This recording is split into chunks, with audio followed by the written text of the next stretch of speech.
प्रकल्प उच्च प्राथमिक विद्यालयर छात्र छात्री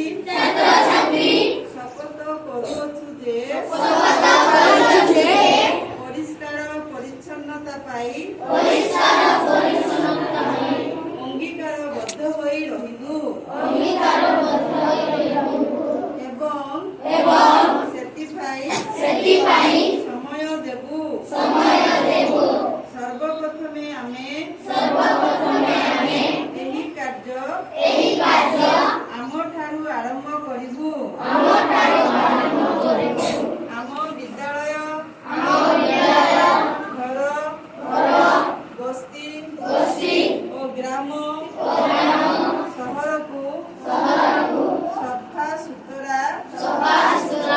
रखिबा पाई यथासाध्य उद्यम करिबु आमे कोनोसी स्थान मैला करिबु नाही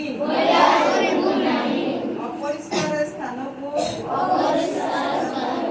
आमे निजे एवं अन्नर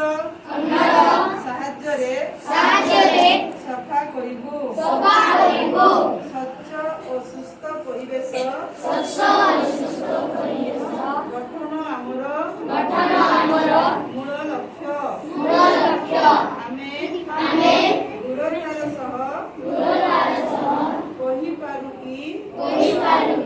स्वच्छता पाई करुथिबा आमर प्रत्येक कार्य